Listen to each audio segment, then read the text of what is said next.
it's such a good, opportunity once in a while to sit with yourself or get yourself a coach, who can qualify in a qualified way, lead you through this experience just to see if everything that you're pursuing is still serving you. I absolutely believe that at some point, all of our pursuits and aspirations served us. There was an intention, there was a why behind them.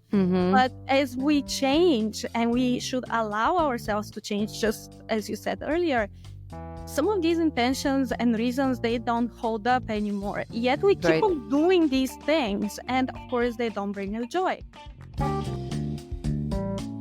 Welcome to The Ugly Phase, the podcast for entrepreneurs who know that growth is never pretty. Every business hits the ugly phase, and barely anyone knows how to get out of it in one piece. Worse, no one tells you how to avoid showing your own ugly face when the pressure is on. Here, we break down real stories from founders who've been there, so you can push through and come out stronger. Every entrepreneur faces an ugly phase, but not everyone makes it through. This show makes sure that you do. It is the first recording for me in 2025, and I just got back from almost 3 weeks vacation, which is like unheard of for me.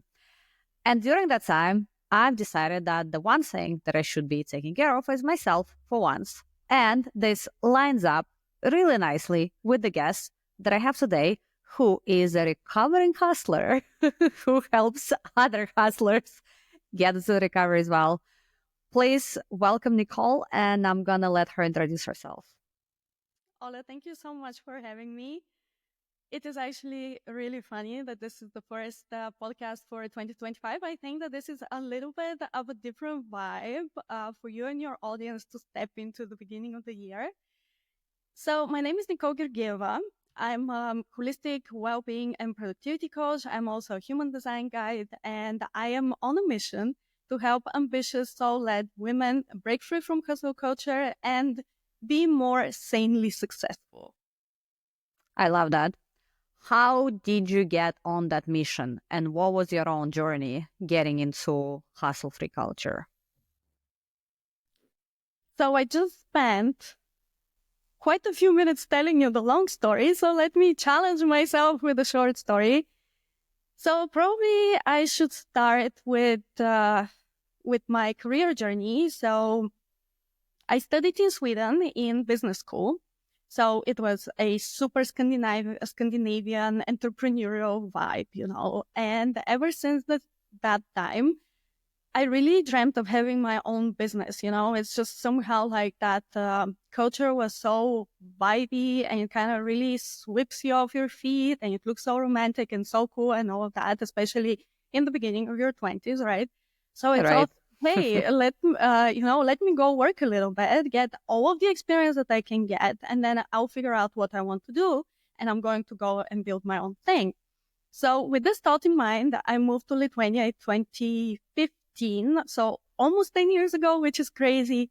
And I started my career in a very corporate environment, and I kind of did this climbing of the career ladders thing. So I started in customer support, then I moved to the training team. So I was a corporate trainer for a while. Then I moved to HR, where I really discovered my true passion. I worked in learning and development for quite some time. Within that time frame, I also got my coaching certification. And then right when I was finishing it, I got to realize one of my big dreams, which was working in a startup, like a Lithuanian startup. It was so cool. I got hired. I was like on cloud nine. I had, the best team, the best managers, like everything was new. I was building things, together with my team. It was the dream, but the pace, oh my God, like for anybody who has switched from corporate to startup, they know, but it's like a crazy different speed, So it's like on steroids. Yes, really. Yeah. I even think that you kind of cannot compare it even, right? And I really got swept into this high pace and chase of, the next thing and the next thing and the next thing. And for the first year or so, it was going really well. I mean, it was the steepest learning curve of my life, but I was thriving on it. I had the support that I needed. It was amazing. And then we experienced some changes in our team and in the leadership. And for me, this was like a very pivotal point because all of this excitement kind of started turning onto the dark side of the hustle, you know? So the first thing that really happened for me is I started feeling this kind of disconnect between my personal values and the values that I was championing at work. And keep in mind, I was still in the people organization, right? Mm-hmm. So my job was kind of to communicate people decisions, to build programs related to people. And one, I'm a people person. And two, I'm really kind of heart-led person by myself. So doing work that I know contributes in a positive way is super important to me. So I started feeling kind of like this disconnect, and it was the first thing. Then I started feeling like how my energy is being drained by the work that I do. And slowly, I started understanding that I was slipping into burnout. And imagine by that time, I was a certified well-being coach. I was already working with some, clients, helping them with their well-being, with their habits, with their energy. And at the same time, I was there, like kind of burning myself out. I'm like, am I an imposter or what? How is this happening? And even I remember last year when I started sharing and being more open about the story, one time somebody commented on a post and they were like, how does a well-being coach burn out? I'm like, because burnout is a product of work mainly, not of your personal well-being habits, right? So anyhow, I really went down that burnout slide. And at some point I realized I just value my well-being way more than that specific job. And I figured it's going to change me in a way that I don't like more than I'm going to influence that whole culture of the company where I was working, right? So I had to take this very difficult decision. Do I stay there and kind of fight for it and prove everybody, Mm-hmm. I can make it. I can thrive in this environment, even though it was such not a match for me. Or do I stand by my heart, like I have done many, many times before, and I, dive into my coaching business and I choose solopreneurship, but potentially also blowing up this whole career that I worked so hard for. So this is Right. a difficult decision. Ultimately, I made it and I decided, okay, I'm going to take the plunge. I left that job and then I started working on my coaching business. The first time I was doing something like of such a scale and I had to rely on myself financially, so it was a journey. But in the beginning of that, I figured that I had an intention to work on that business, not by hustling, like I said, okay, I didn't leave that hustle environment in order to hustle by myself. I'm going to do things differently. But then I realized that all these habits of the hustling were just, I brought them with me into my business. And it took me a good half a year of, slowing down, trying to figure it out, working with my mindset, working with my energy, healing my nervous system, all of that, in order to kind of start acting truly on this intention to build a business in a more sustainable way. And this whole long story really gave me the passion for the work that I do right now. And I understand that what I do and what I quote unquote preach is not for everybody, but the people who resonate with me, they really get it. Makes sense. Can we dive into regulating the nervous system? Because this is the subject that I haven't really discussed on the podcast yet, but this is something also close to my heart. How does Yeah. one understand that their nervous system is completely dysregulated, and B, how do they start the healing journey? I love this question. And the best that I can do here is share my own story because I did end up working with a person who is more qualified than that, and they helped me a lot, right? Mm-hmm. But my own personal story is this. So when I was 18 years old, I was diagnosed with social anxiety. And at that point, I was told, like, you need to kind of choose a quiet life, Don't put yourself in front of in front of this group of people, like, that's not going to be for you.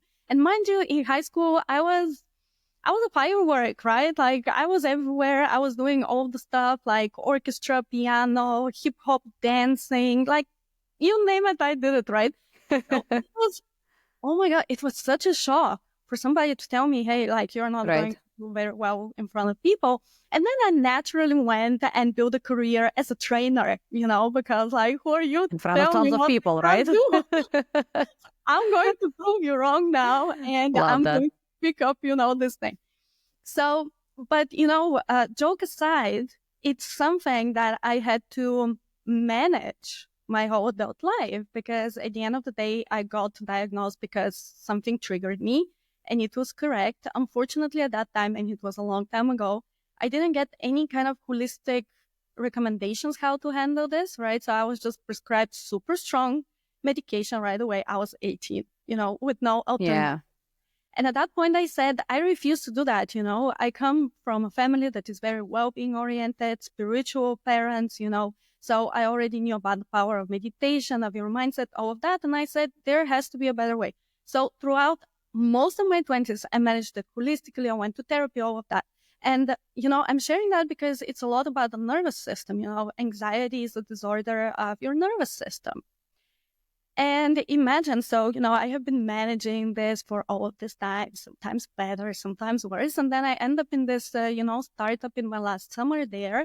And I wake up in the middle of the night, one night in June, and I'm thinking, I think I'm going to die.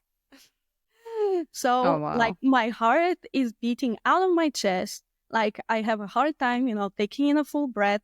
I'm at home in my own bed. I'm alone. Like, there is zero threats around. And even if there was a threat, my dog would sniff it, bark it away, all that. And I was thinking there, and I really thought I was having a heart attack. So Okay. I say I experienced, it was an anxiety attack, right? it was anxiety. And, Yeah. but it took me a little bit of time to figure it out because Mm. I woke up like that. It was so scary.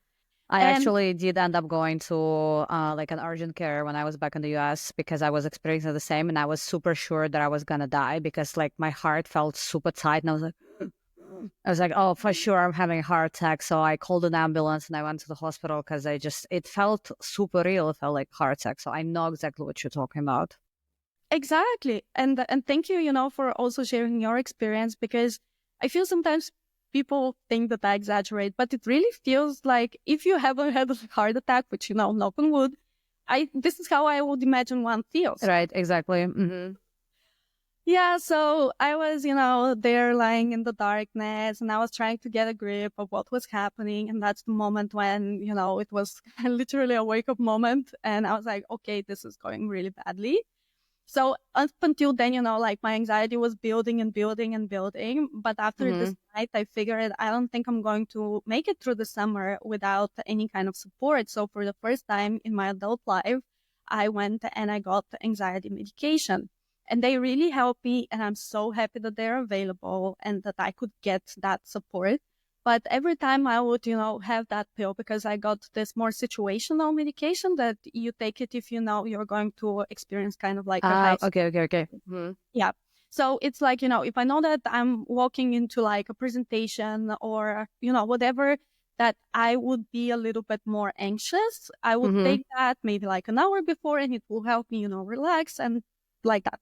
So it was not like an everyday experience, but, throughout the summer, I would take the pill and I would be like so grateful for it, But then I'm like, do I really want to do that? Like, is this job really worth it if I can't get through certain situations without having the feeling that, I am going to melt out of anxiety? So this is the moment when I knew my um nervous system was really, really suffering. I was very dysregulated. And this is like the high peak of it. But the small things were there, like I started being a little bit more controlling in my life. I always wanted to know where I'm going with my friends, to which restaurant. I wanted to choose the restaurant because I didn't want to put myself in a situation where I can't predict it or I can't control it. I see. For Mm-hmm. example, now I don't have this anymore, right? Or, what else? Like, I would run, like I used to work out a lot. And now I realize that it was too much, but it was driven by this overproducing of stress hormones, and I had to burn them somewhere. So I was working out like crazy, but now I realize that, hey, that's not how my body usually work. I don't produce that energy. So it was just pure stress and I was burning it out. So there were like these small things, disruptions in my sleep patterns. I would wake up in the middle of the night, like much more than usual. I'm usually such a sound sleeper. So there are these small things that you can start noticing, but you need to be super aware. You need to start paying attention to yourself, to be curious. And when you start noticing these things, don't go like, oh, it's just going to go by itself. I mean, your body is giving you a cue, right? Like a signal, something is off. It's like a tiny little red light in the car that tells you, hey, maybe check this thing, because something is happening. So that's how I knew about it. That's majorly contributed to my decision, to leave the hustle behind together with that job. And then what happened is I was already doing therapy. I was working long-term with a therapist, so they helped me, but it was not enough for me. I really needed a little bit of energetic support, so I invested in the services of a very dear friend of mine. So she helped me kind of identify where this anxiety was, because that was for me, the anxiety, like in my body.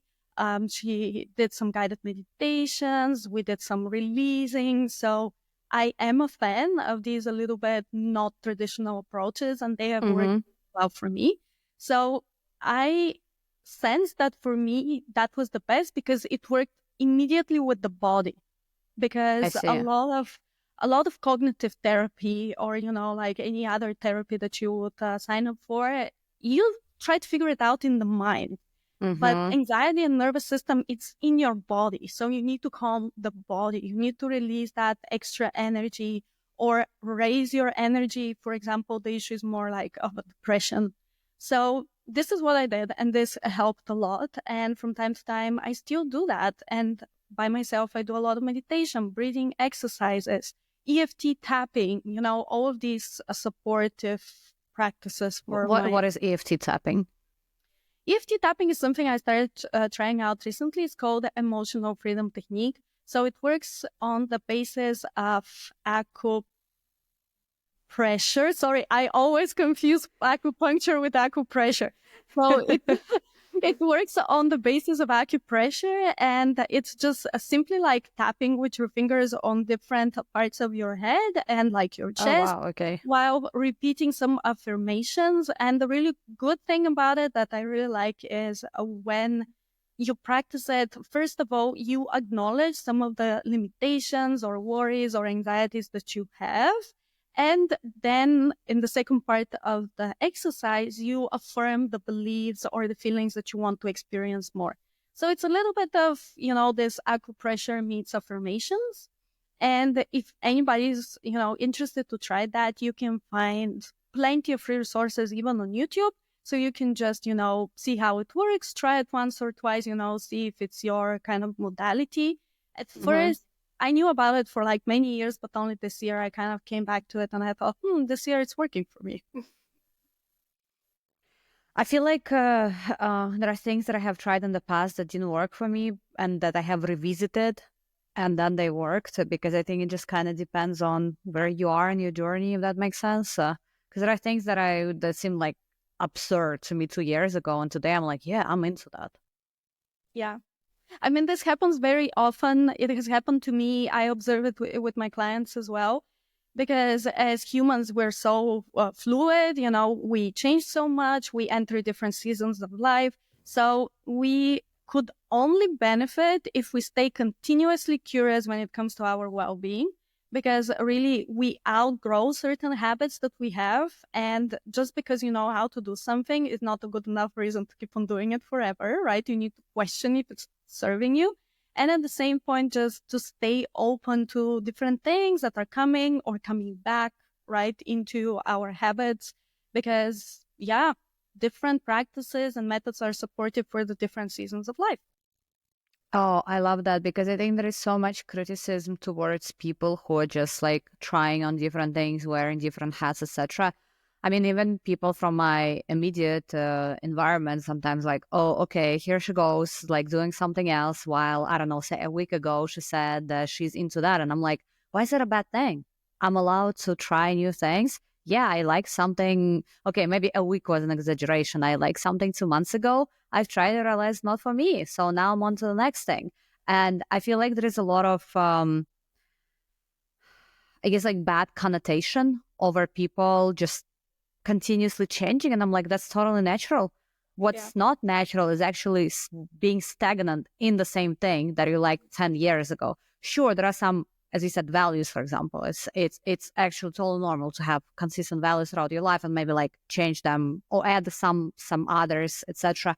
But in terms of liking something and being into something, I just feel like there's too much criticism over people who are just in a continuous transformation. And I find this beautiful. I'm like, yeah, I love seeing my friends or people that I know just like coming out with completely different things and having the courage for it. Because I think it does take some amount of courage to especially change, let's say, your career trajectory and stuff like that. Because imposter syndrome, I think, is definitely a thing for everybody, no matter how experienced you are. It's like, even for me, like up to today, I've been doing, say, marketing and commercial stuff for startups and Fortune 500 companies for like a decade by now. And I still feel like I don't know what I'm doing. Sometimes I'm like, oh, did I do it right? I'm like, whoa, calm down. You've been doing this for 12 years. Like, it's okay. But also I really like that part about the different habits or things that we're trying out. I also feel like that's a little bit of a bad rap because people think that that is lack of consistency, but I Yeah, don't agree with exactly. that, because I mean, it really depends what you consider as consistent. And, I'm a little bit like you. I do try different things. And I also have completely different preferences for my habits depending on many things. Like, for example, where am I in my cycle? I mean, I'm not going to be running 10K, at the beginning of it, Right. for example, or I do completely different things in winter versus summer because in Lithuania here, those two different seasons are just, crazy different. Very different. Yeah. Yeah. So of course, like I kind of would like to adjust, for me, it doesn't show like such a dedication to get up super early in the dark and go out and run on the ice in the snow. I mean, you know, absolute kudos for anybody who does it and enjoys it. I think that that's the thing. That's the most important part. Yeah.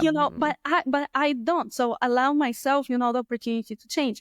And I think that consistency is you consistently doing something good for your well-being, and how you do I it, love that. how you do it can change, right? I've heard, I can't remember if it was one of my guests or somebody that I heard in another podcast. The person said, I'm consistent but flexible. As in, for example, it was a lady. She was talking about meditation. She was like, for me, meditation is like a must for my day. But she's like, but I'm not going to do it for 30 minutes every day because sometimes I only have 5 minutes. But as long as I just did it for 5 minutes, totally fine. And she's like, yeah, sure. There are days that I just do not have time for it at all. And I'm like, and I don't blame myself for it. And I was like, whoa, this is very good because I think I've definitely found myself dropping out of certain things that were good for me because of like skipping one day. Because then I'll be like, oh, well, I skip one day. It's totally fine to skip another day, blah, blah, blah, blah. And I've very specific examples, yoga. Like whenever I would skip a day or two, it would be like super free, super easy for me to skip next 2 weeks. And then it'll be hard to get back into the routine because I saw it as a like inconsistency or like not being committed enough, while it was totally fine to skip 1 or 2 days. I love that you bring that. And I remember last summer I recorded somewhere, shared at some social media platform, a video. And if you don't mind, I kind of want to tell you what was there because I Yeah, think of course. it's helpful. So it was, and it still is, a little bit about this all or nothing mindset when it comes to well-being habits, but honestly, all kinds of habits, right? And I think that all or nothing mindset is also like something that came together and was born together with the hustle culture. Like you either go 100% in Or or nothing nothing. else kind of counts. Mm-hmm. But actually, research on habits has shown that habits are so much more resilient than that.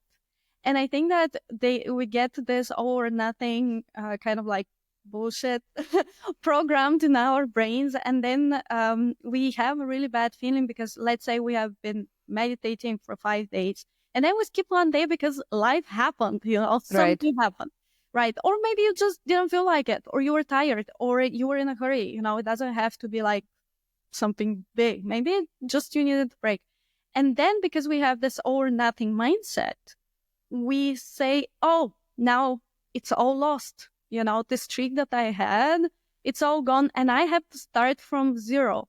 But science tells us that that's not true, because in order to keep building a good habit, if you skip one day or 2 days or 5 days, you can just you can just pick up from where you left, and you can keep on putting the good effort, the intentional effort into the habit, and the brain will just pick it up and continue.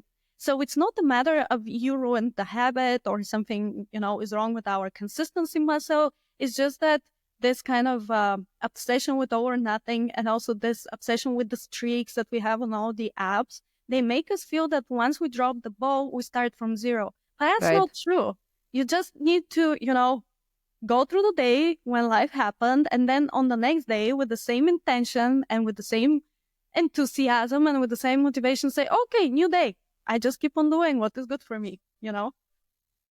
I like that a lot because I've heard this other thing. It's definitely one of those, maybe like Tim Ferriss or another author, that a quote goes something like, "Top performers can absolutely have a bad day, but the difference with top performance from everyone else is that it's only one day," or something like this. Basically, um, sure, like you said, life happens, but you just shouldn't allow yourself to just completely drop the ball on everything just because you had a one bad day, which is something that has definitely happened to me. It's like, I swear to God, every time that I feel like I'm picking up steam and I'm just like, really, like something is happening, then I would get sick, or one of my kids would get sick, or something else crazy happens, and it just like takes me out of my track for several days, and then because of that, I'll just completely drop the ball for like 2 more weeks afterwards, and I didn't know how to get out of that pattern. Horrible, horrible. And actually, if you think about it, this pattern is more of your inner narrative, like what you tell yourself at that point. Because many people, and me included, because I have been there, I really did spend a good time in my 20s thinking that I'm not consistent. But then I Mm-hmm. just figured out consistency for me, it looks different. I do Okay. not thrive in routine. I just cannot do the same thing every day, all year, 12 months, in and out. It's not how my brain works. But once I figured out that consistency and routine is not the same, I started figuring out how to do it for myself. And I started noticing more about what's happening for myself when I would drop something. It's not that I didn't have the motivation, or I didn't recognize the benefit that brought me, or I didn't know how to start again. Of course I knew, because I already did it once. Right. But the inner narrative starts. You're just not good at keeping habits. That's just how you are. Like, you suck a little bit, you see, you can't do it. And it just happens in the brain, it's nothing else. It's just our inner voice. And that inner voice would sound so different for each person. Mm-hmm. And learning to work through that is so important, because it's the only thing standing in the way for you to go back faster to the habit that you should be doing. That reminds me of this phrase that I can't remember if I came up with it or I heard it somewhere, but the phrase goes, the most important story is the story that you tell yourself. Yes. And for sure, yeah, it just, I mean, for me, it's like a very easy example is when at the beginning of the day, if I say something like this to myself, oh, today you have to do this, this, this, and that. immediately it feels horrible and I feel like I'm being dragged into things. But if I start the day by saying, ooh, today I'm going to enjoy writing this, or today I'm going to enjoy doing this and that, immediately changes the whole vibe. And it actually like adds joy to the process versus it feeling like a chore. Yeah. And there's a whole branch of psychology called narrative psychology that really Ooh. that explores how we as humans form stories about the experiences that happen to us, and how the quality of the story and how you position yourself as a character in that story really dictates everything else that comes. It dictates your Oh my God, actions, that your makes so much sense. behaviors. It dictates your next choices, right? Because basically what we experience every day is super neutral. And the only way that it has any kind of emotional significance to us is if we make a story about it. And as humans, we're such great storytellers that we don't even notice when we're making up the story.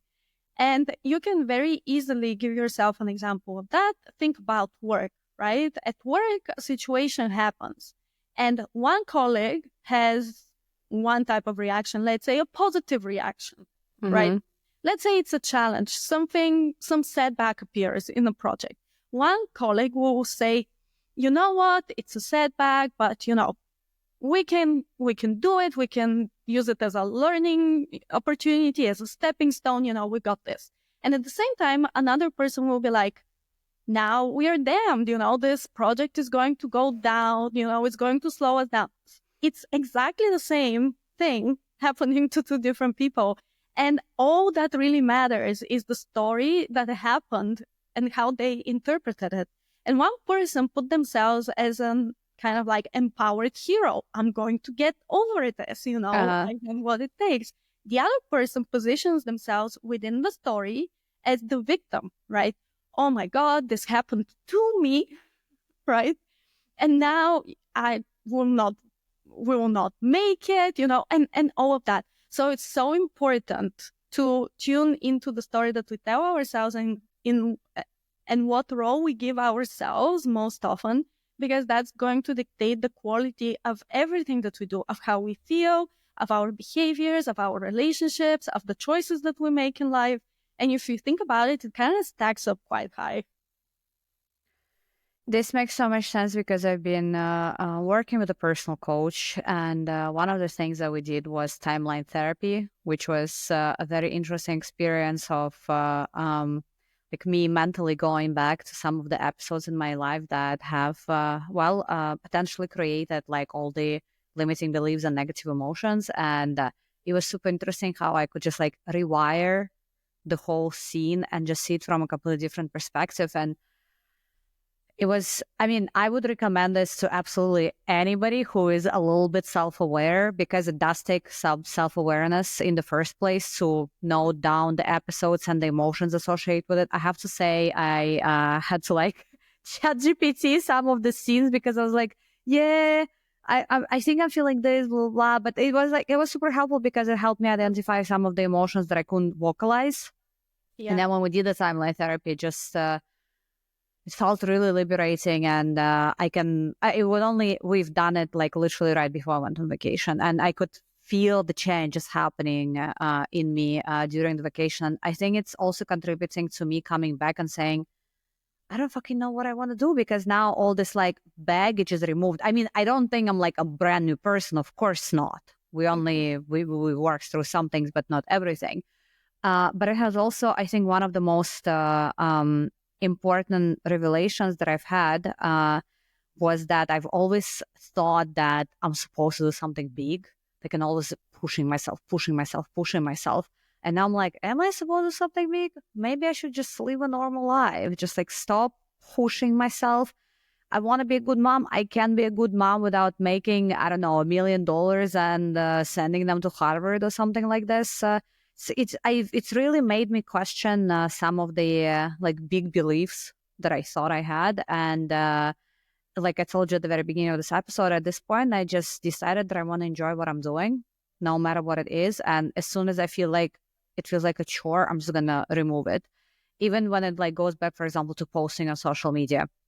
I mean, I think a lot of us, all of us use ChatGPT for various reasons. And of course, for me, as somebody who has very limited time, as a mom of two, full-time job at a startup and trying to hustle with podcasts and a separate project, of course I started resort to ChatGPT. But what I've realized is that it just took the joy out of the process because it just felt so robotic. Like I haven't sat down and written a full paragraph by myself for months by now because I decided that I don't have time for that and I can just, take the easy way out. But actually, the easy way out is what killed the enjoyment in the process, because writing is actually something that I love doing. But because I started basically outsourcing it, quote unquote, it just took the best part out of it. And it took me a lot of time to realize that. Mm-hmm. It's such a good realization. And what you're touching upon here is something that I work a lot with my clients, especially I have a group coaching program.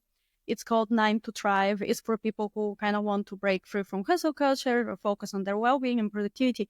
It's a short program, and we do a lot of this rewiring.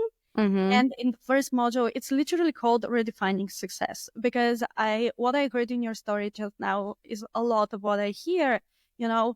You get into this rhythm of I have to do this and I have to do that. And once we kind of stack these shoulds and have tos, we don't question it very often. So it's such a good, opportunity once in a while to sit with yourself or get yourself a coach, who can qualify in a qualified way, lead you through this experience, just to see if everything that you're pursuing is still serving you. I absolutely believe that at some point, all of our pursuits and aspirations served us. There was an intention. There was a why behind them. Mm-hmm. But as we change, and we should allow ourselves to change, just as you said earlier, some of these intentions and reasons, they don't hold up anymore. Yet we keep on doing these things. And of course, they don't bring us joy. So in this module, what I really double down is on people to imagine what success looks like. So maybe it is, being a mom and making like $1 million and sending the kids to Harvard, whatever it is, but also how success feels like, and see where the gap is. So one is the what, that's the vision. One is the how, this is the intention. And at some point we kind of need to bridge them, because the what, we tend to enjoy it, experience it, and celebrate it for a very short period of time. I'm going to give you an example. Let's say we're working towards like a big promotion at work, right? So imagine, out of the whole process of working on this promotion, how much the actual getting the promotion lasts? 5 minutes in a meeting? And then maybe the evening that follows to go to a fancy dinner and have a drink and celebrate that. So this is the what. You have achieved the vision. You got the promotion. But what about the how you got there? Did it cost you your sleep, your sanity, your mental health, your joy? Did you grind for 2 years? Did you hustle? Did you sacrifice your relationships? Is there somebody to celebrate with you at the end? Or did you cut off half of the world in order to get there in 1 year? Or, how was the other, option here?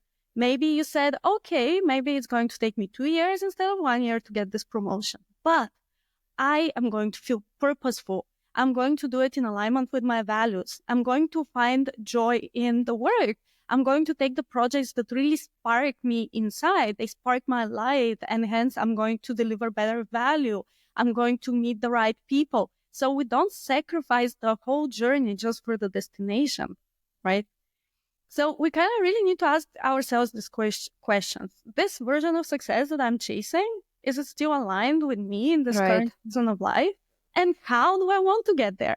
And I really am still to meet the person, the client, the woman who will tell me, I want to feel horrible while I'm working for this thing. I want to be as stressed as possible. I want to sacrifice my health. If possible, I would like to burn out. That's going to be amazing. Nobody says that. Right. But if we're not intentional and we don't ask these questions very often, that's what happens, Wow, that is really putting it into perspective. Yeah. Because I think I've definitely made this mistake of just focusing on like what, no matter how I get there, and usually the how I get there has been uphill battle, obviously. Because the example you brought up with the burnout and stuff, I've definitely gone through various variations of that, and at this point, I can see it coming like a little bit in advance. While before, it would just like I would only understand it while I'm already like in the middle of it. So I've made some progress, but still, I think I'm like definitely far from being in a sustainable environment for myself, if that makes sense. But Yeah. I wanted to ask you, because you started talking about the clients. So what makes it like a prime client for you?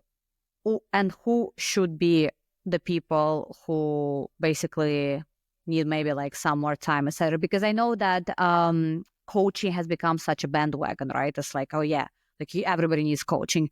But I do know even for myself that, for example, 6 months ago, I probably was not a good coach material, or rather client material for a coach. So, but I would love to hear it from your perspective. Yeah. So you're asking me what person would make a great client for me? Yes. Yeah. Basically, what is yeah. So what is like a great client? And by great client, I mean somebody who is going to be able to make progress at a good pace versus it feeling like they're doing it just because somebody told them to do it. Yes. I mean, that's a great question. So the way that I have built the business, and I told you when we first connected, I kind of pivoted the business in the middle of last year. It was kind of end of August, so it hasn't even been 6 months yet. So mind you, this is a question that I keep on answering for myself. But what I can tell at this point is I have two tiers of clients that I would like to welcome to work with me. So for my group coaching program, so currently it is a 4 week, but it's going to extend to 6 week. So how it works? Group coaching, we get on the call, we cover the topics. So the topics are pre-selected, Mm-hmm. and then you have some resources that you have access to in the meantime that are not too overwhelming. So you choose what you want to work on, right? And you also get a bonus one-on-one session so you can experience what it is like to actually dive into exactly what you want or exactly what you need, right? So in this container that is called 9 to Thrive, my clients, my people, my women are the women who at this point are curious. They want to understand their relationship with well-being and productivity. So maybe that's a person who has been hustling, that's a person who maybe at this point realizes that something is a little bit off, maybe Mm-hmm. I'm not as fulfilled with my job as I thought I would be at this point, right? I have been making this career and I thought that at some level, happiness and joy are awaiting me, but it's not here. I made it. Right. Where is my fulfillment? Right. So this is that shorter experience in a group container where you get to meet other women in a similar situation. And here is curiosity. You want to improve, you want to learn about yourself. And we focus on productivity principles. We focus on holistic well-being. So it's a little bit of an introduction, I would say. And it's a wonderful thing to see, how group coaching works, how individual coaching works. And then after that, if you decide that this is totally exactly what you're looking for, you can continue to work with me as a one-on-one client on a 3-month package. So at this point, you already have the awareness. You know yourself a little bit better. Okay, why am I hustling? Why am I stuck Right. in this overworking, overachieving, people-pleasing pattern? And now you know a little bit about your productivity habits. You know about your well-being habits. You have already invested in yourself. So my second tier clients, that's very important for me. That's a person who has already invested into their growth. They have tried something. They have, been on a seminar. They have invested in a course, in a coach, whatever that is. Because when you have invested once, you understand what it means to invest in yourself. You are much more responsible, much more accountable, and you have that skill of leading yourself through change. And I'm there to guide you. I'm there to facilitate this process, but I'm not there that much to give you new information, right? So that is the difference. The group coaching is more introduction level. I still do share a lot from my knowledge or from my experience. And then my individual coaching clients, you come with what you want to work on. We don't have like a set agenda. You get some resources on the side, of course, to support you on different topics, but you use them as you want. Okay. Everything else is super personalized to you. Does that answer your question? Yeah, I think that. So I would summarize it as you should have some level of awareness as an, okay, this is not working out for me the way that everything is set up today.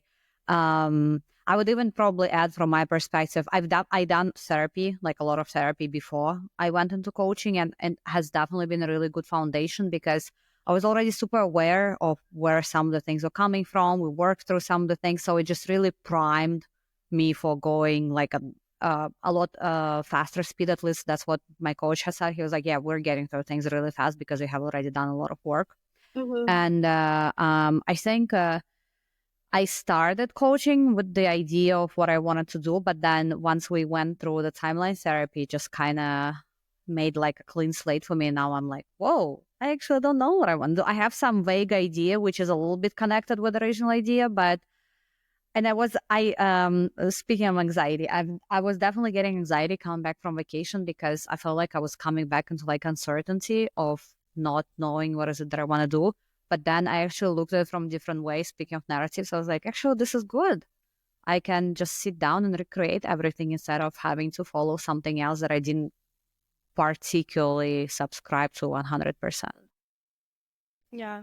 And it's really good that you recognize that as, as a time that has the potential to give you a lot of positive insights back, Right. because that also takes some self-work and self-awareness, because there's other people for whom such a blank, time would feel very overwhelming and confusing, like, oh my God, who am I? What I'm doing. Right. So you have Right. kind of overcome that. And now you can recognize that it's a blessing to actually to be able to reevaluate what you wanted, to realign better.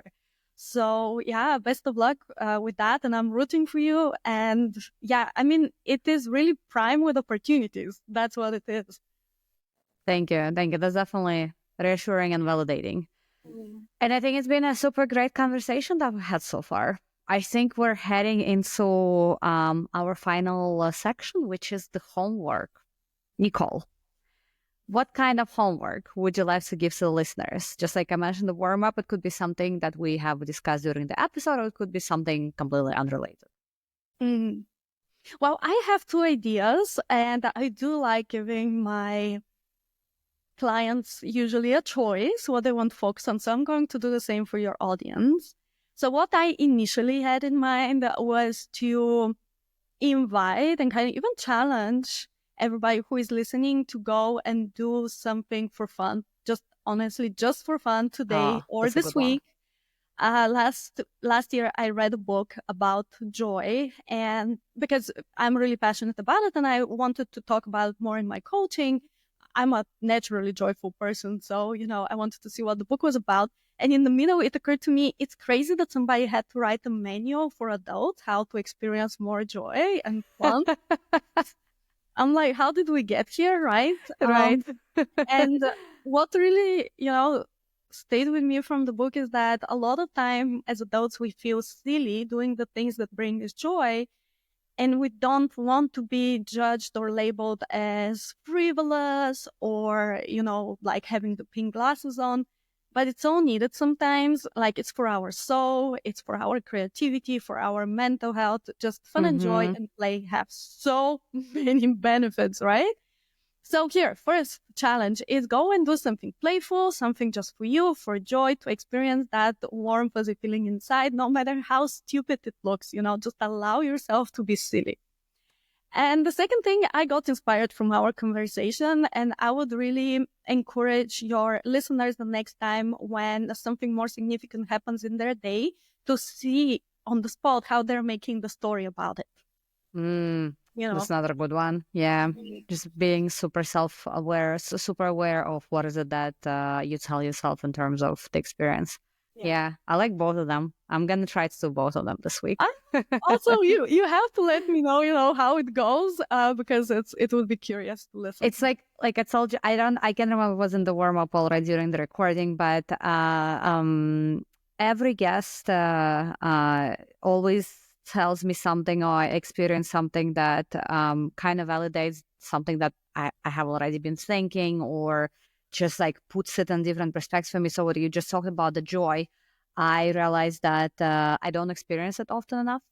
And I think I have not, because I was thinking about playtime with my kids. It's like most of the time I see it as a chore because I'm like, oh, I gotta play with my kids. And I'm like, fuck it, I should enjoy it. Because it's like there are so many things that I would like to do with them, but I try to like do more like educational activities, whereas we should just all enjoy it. So I think joy is a very important piece of the puzzle. I'm happy that you're saying that. I think so too. Awesome.